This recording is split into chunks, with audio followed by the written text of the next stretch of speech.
नमस्कार दोस्तों। ऋग्वेद के प्रथम मंडल के सूक्त नंबर 32 में आपका बहुत बहुत स्वागत है।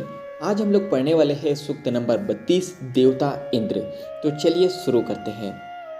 मैं वज्रधारी इंद्र के पूर्वकृत पराक्रमों का वर्णन करता हूँ। उसने मेघ का वध किया, इसके पश्चात जलों को धरती पर गिराया, इसके बाद बहती हुई पहाड़ी नदियों का मार्ग बदल दिया। यानी मैं वज्रधारी इंद्र के, वज्रधारी यानी जो वज्र का धारण करता हो वो इंद्रदेव है। तो मैं वज्रधारी इंद्र के पूर्वकृत यानी पहले किए हुए पराक्रमों का यानी बल या सामर्थ्य का वर्णन करता हूँ। उसने मेघ का वध किया। मेघ का मतलब होता है बादल और वध का मतलब होता है मारना, वध करना। तो उसने मेघ का वध किया, इसके पश्चात यानी इसके बाद जलों को धरती पर गिराया, इसके बाद बहती हुई पहाड़ी नदियों का मार्ग बदल दिया यानी कि रास्ता बदल दिया। इंद्र ने पर्वत पर आश्रय देने वाले मेघ का वध किया। त्वष्टा ने इंद्र के लिए भली प्रकार फेंका जाने वाला वज्र बनाया। इसके बाद जल की वेग गति धाराएं उसी प्रकार समुद्र की ओर गई थी जिस प्रकार रंभाती हुई गाय बछड़ों वाले घर की ओर जाती है। यानी इंद्र ने पर्वत पर आश्रय देने वाले मेघ का वध किया, यानी जो पर्वत पर आश्रय देने वाले जो मेघ थे उनका वध किया। त्वष्टा यानी कि अग्नि, तो त्वष्टा ने इंद्र के लिए भली प्रकार फेंका जाने वाला वज्र तैयार किया। यानी जो अग्निदेव है उन्होंने इंद्रदेव के लिए भली प्रकार यानी अच्छी तरीके से फेंका जाने वाला यानी फेंक जिसको अच्छे तरीके से फेंक सकते हैं ऐसा वज्र बनाया, ऐसा अस्त्र बनाया जिसका नाम था वज्र। इसके बाद जल की वेग गति धाराएं यानी जो जल की धाराएं हैं उसी प्रकार समुद्र की ओर गई थी जिस प्रकार रंभाती हुई, रंभाती का मतलब होता है गाय का बोलना या फिर आवाज़ निकालना या फिर गाय का ओकना। तो जिस प्रकार रंभाती हुई गाय बछड़ों वाले घर की ओर जाती है उसी प्रकार जो है समुद्र की ओर जो है जल की धाराएं गई थी। इंद्र ने बैल के समान तेजी से सोम ग्रहण किया। ज्योतिष्टोम, गोमेद और आयु इन विविध यज्ञों में चुराया हुआ सोमरस इंद्र ने पिया। धन के स्वामी इंद्र ने वज्ररूपी बाण ग्रहण करके सर्वप्रथम उत्पन्न मेघ का वध किया था। यानी जो इंद्रदेव हैं तो इंद्रदेव ने बैल के समान तेजी से सोम ग्रहण किया। सोम यानी सोमरस, जो देवता का पीने योग्य पदार्थ होता है तो उसे सोमरस कहते हैं।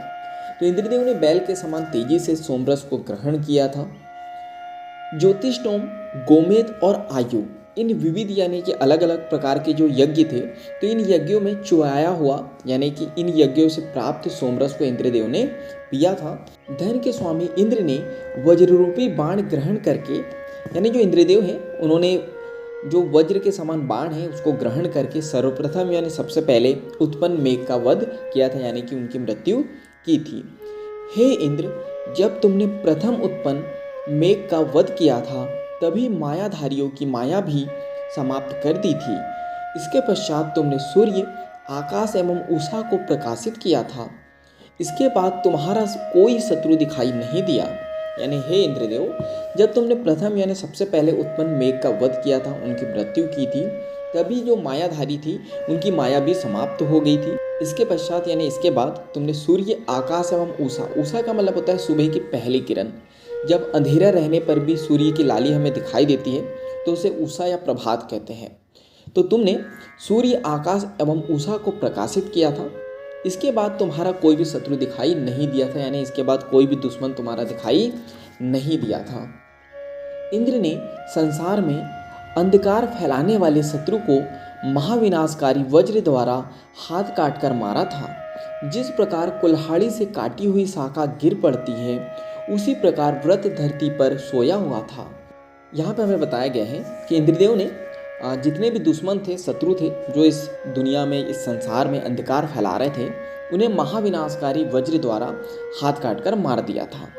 जिस प्रकार कुल्हाड़ी से काटी हुई शाखा गिर पड़ती है, यानी जब कुल्हाड़ी से पेड़ की शाखाओं को काटते हैं तो जिस तरह वो पेड़ से कट के गिर जाती है, उसी प्रकार व्रत धरती पर सोया हुआ था। व्रत का मतलब है यहाँ पे जो देवताओं का शत्रु है, इंद्रदेव का शत्रु है तो उसका नाम है व्रत। तो उसी प्रकार व्रत धरती पर सोया हुआ था। अहंकारी व्रत्र ने यह समझकर इंद्र को ललकारा कि मेरे समान कोई योद्धा है ही नहीं। इंद्र महान पराक्रमी, बहुतों का ध्वंस करने वाले एवं शत्रु विजयी है। वृत्र इंद्र के विनाश से बच नहीं सका। इंद्र के शत्रु वृत्र ने गिरते समय नदियों के किनारे भी नष्ट कर दिए। यहाँ पे हमें बताया गया है कि जो अहंकारी वृत्र था, यानी कि जो इंद्रदेव का शत्रु था, अहंकारी था, बहुत अहंकार था, तो उसने यह समझकर इंद्रदेव को ललकारा था कि मेरे समान कोई भी योद्धा यहाँ है ही नहीं। इंद्रदेव महान है, पराक्रमी है, यानी कि बहुत बल है उनमें, बहुतों का ध्वंस करने वाले इंद्रदेव है, और शत्रु विजयी है, यानी शत्रुओं पर उन्होंने विजय पाई है। वृत्र इंद्र के विनाश से बच नहीं सका। इंद्रदेव ने, जो शत्रु था इंद्रदेव का वृत्र, उसके गिरते समय नदियों के किनारे भी नष्ट कर दिए थे। बिना हाथ पैर वाले वृत्र ने इंद्र को युद्ध में ललकारा। इंद्र ने पहाड़ की चोटी के समान वृत्र के पुष्ट कंधे में वज्र मारा। जिस प्रकार शक्तिशाली पुरुष की समानता करने वाले बलहीन व्यक्ति का प्रयत्न व्यर्थ जाता है, वही दशा वृत्र की हुई। वह कई जगह घायल होकर धरती पर गिर पड़ा। यानी बिना हाथ पैर वाले वृत्र ने इंद्र को युद्ध में ललकारा था, और इंद्रदेव ने पहाड़ की चोटी के समान वृत्र के पुष्ट कंधे पर वज्र मारा। पुष्ट का मतलब होता है प्रबल या मजबूत, तो मजबूत कंधे पे जो है वज्र मारा था। जिस प्रकार शक्तिशाली पुरुष की समानता करने वाले बलहीन व्यक्ति का प्रयत्न व्यर्थ जाता है, यानी जो बलहीन व्यक्ति होता है, जिसमें कोई बल नहीं होता है, जब वो शक्तिशाली पुरुष से समानता करने की कोशिश करता है तो उसका जो प्रयत्न होता है, प्रयास होता है, वो व्यर्थ जाता है। वही दशा वृत्र की हुई। वह कई जगह घायल होकर धरती पर गिर पड़ा।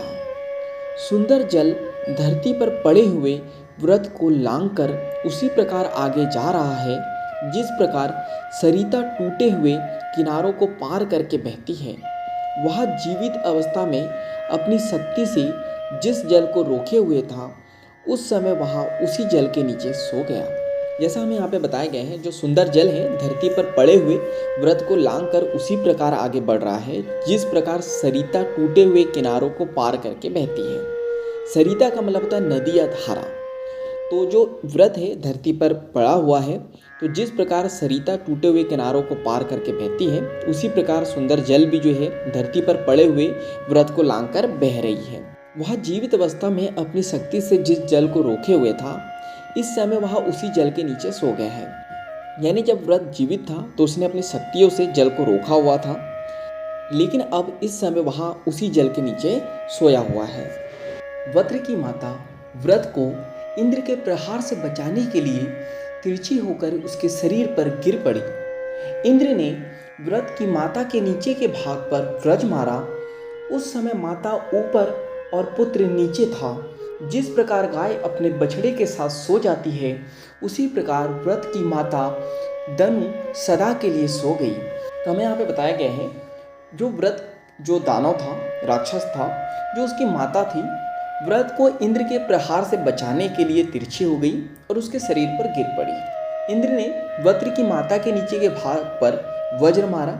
वज्र जो इंद्रदेव का हथियार होता है, शस्त्र होता है। उस समय माता ऊपर और पुत्र नीचे था। जिस प्रकार गाय अपने बछड़े के साथ सो जाती है, उसी प्रकार जो वृत्र है, वृत्र की माता भी जो है जिनका नाम दनु है, वो सदा के लिए सो गई, यानी कि उनकी मृत्यु हो गई। एक स्थान पर न रुकने वाले जल में डूबकर वृत्र का शरीर नाम मात्र को भी दिखाई नहीं दे रहा है। इंद्र से बैर करने वाला वृत्र चीर चिंता में लीन है और जल उसके ऊपर होकर बह रहा है। यानी एक स्थान पर न रुकने वाले जल, क्योंकि जल हमेशा एक स्थान पर नहीं रुकता है, जल बहते रहते हैं, तो जल में डूबकर वृत्र का शरीर नाममात्र को भी दिखाई नहीं दे रहा था। यानी जो वृत्र है, जो दानव है, उसका शरीर पानी में डूब गया है और वो नाममात्र के लिए भी दिखाई नहीं दे रहा है। इंद्र से बैर करने वाला, बैर का मतलब होता है शत्रु भाव, विरोध करने वाला।